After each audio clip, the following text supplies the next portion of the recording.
With both the inner and outer base shape of the shield complete, we can now look at creating the large design elements of our shield. Primarily, we can create them in one of two ways. One way is to simply place it in our texture and normal map, giving the illusion that it is actually part of our model while not actually being there. The second way is to actually model the details and combine them with our shield model. Since our main design elements are so large and a key focus of our shield, we'll go with our second method and simply model them out. However, we will be using the first method of placing details in our texture and normal maps for other details in the texturing portion of our tutorial. That being said, before we go any further, we need to first refine the shape of the shield.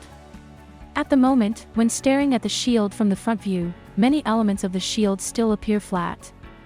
However, our goal with this and any other asset we create is for the player to feel like this object actually exists within the game world.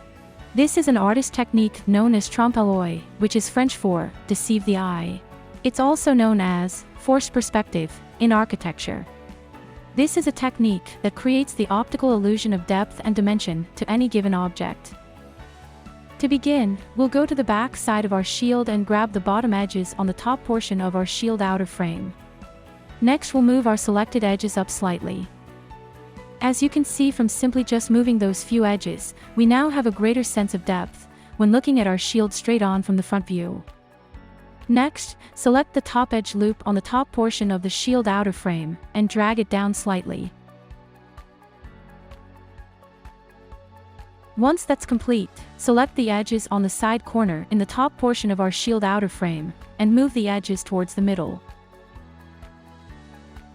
Since we want all the middle edges to appear as they have the same amount of depth, we first need to make sure the edges we moved still maintain a good edge flow, as well as displaying the amount of depth we want to show.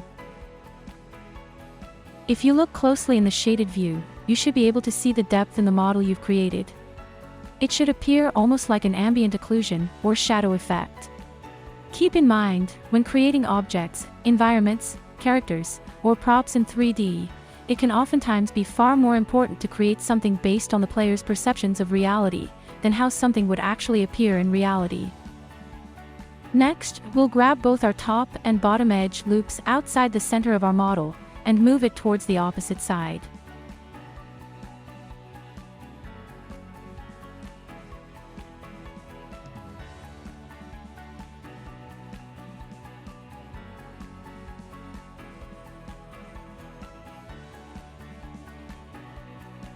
Use the forced perspective technique on the remaining back frame edges. Keep in mind, the player will be able to see the back of the shield, so make sure to fix any overlapping edges and vertexes and assure they are properly spaced out and maintain your original edge flow and shield shape. Though it may seem small, it's these kinds of small but subtle details that add up to better immerse the player within the game world. Let's create two layers and place our shield frame border on one, and the inner parts of our shield frame on the other. Let's begin by hiding our inner and outer shield frame layer and making our reference image visible. To begin creating our shield design elements, create a polygon cube and move the cube to line up with the design element bordering the center of our shield in our reference image. Scale the cube down to roughly match the size in the reference image. Next, select the front face of the cube and scale it in on the x-axis so that the front face is thinner than the back face. Once the front face scale is complete, move the pivot point of the cube to the back edge of the cube. Next, scale to cube up in the Y, then adjust the scale of the cube so that its width matches that of the design element found in the reference image. Once you got the correct size, turn on the visibility of the inner shield frame and snap the cube to that of the front of the inner frame. Next, turn on the visibility of the outer shield frame and scale depth of the cube on the Z-axis so as it doesn't extend further than the shield outer frame. Once your cube is properly scaled, add an edge loop in the middle of the cube. Grab the front edge or vertexes from our newly created edge loop and slightly pull them forward in the Z-axis to better round out the front of our cube. Next, with your inner shield frame visible, select the back vertexes of the cube and move them so as they are slightly inside the inner shield frame. With our base shape complete, we can now once again turn off the visibility of our inner and outer shield frame. Next, we're going to duplicate our shape, move it outside of our reference image, then place it on a layer and hide its visibility. Since this will be our established shape for all of our design elements, this will allow us to preserve its base, and not have to repeat this process for each design element. With our base element complete and duplicated, we can now grab the top and bottom face and match the shape's height to that of our reference image. Next, let's create an horizontal edge loop along the middle of our shape, then use a bevel operation to increase this segments to 4. Since our final asset will have a slight curve, we're adding extra polygons on the front end to assure it deforms properly. In most cases when creating assets, it is far easier to remove faces at a later stage than add them as our geometry becomes more complex. Next, using our reference image, let's create a Nurbs curve to round out the bottom and top of our design element. Keep in mind, when creating a Nurbs curve to extrude along, the closer the Nurb points are to each other, the closer your edge loops will be once you extrude. A quick way to alleviate this and equally space the curve's vertexes is to run a Nurb rebuild operation once you've completed your curve. To do this, select the Nurbs curve you'd like to rebuild, and in the modeling menu, in the curve drop-down, find and select rebuild. Within the rebuild curve options box, we can specify the number of spans, which controls how many edit points or vertexes will be used to rebuild the curve.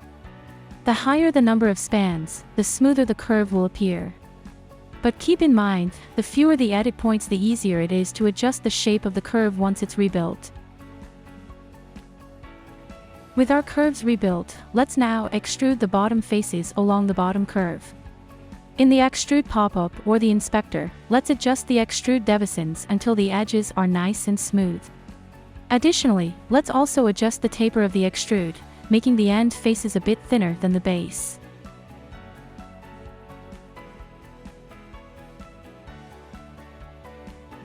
Something to note, by selecting the attribute for the extrude in the attribute editor, we can further adjust the way our taper functions. By using the taper curve, we can add, remove, or adjust the point's interpolation, value, and position. At this point, we can now unhide the shield layers and further adjust our shield design element if it's falling in or outside the shield frame mesh. Instead of moving our polygons one by one, to quickly fix any issues, we can simply adjust the points on our curve with soft select enabled. To do this, first select the Nurbs curve, then right-click and select Edit Points. Select the points you'd like to move, then press the B key. We can adjust the size of the influence of our soft select by holding B and left mouse clicking and dragging. The circle that appears indicates the soft select influence area on the surrounding vertexes or points.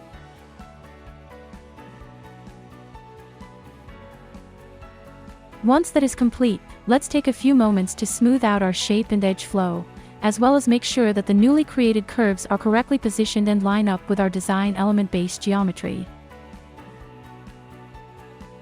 Before moving to creating the top of our design element, let's do a bit of cleanup work by finding and delete any unnecessary horizontal edge loops created from our extrude.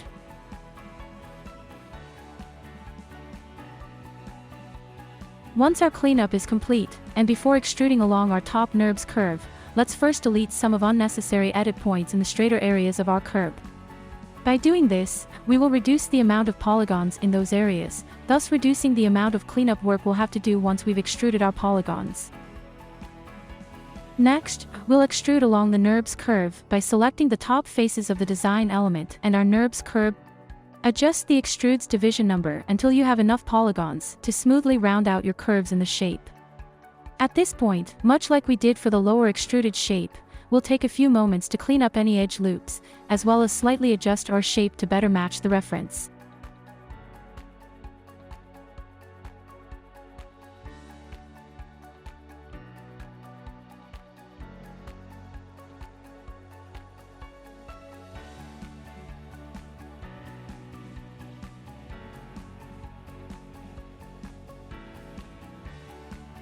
Now that we've finished our cleanup work, let's delete the history on our design element. Before we proceed to the next lesson, let's first align the back vertices and border and center edge loops of our element.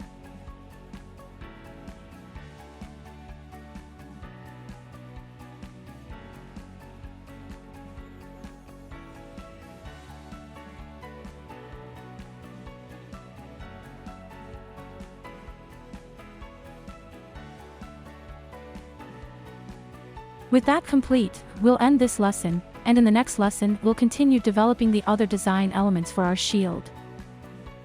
So be sure to join us as we continue developing our AAA game asset.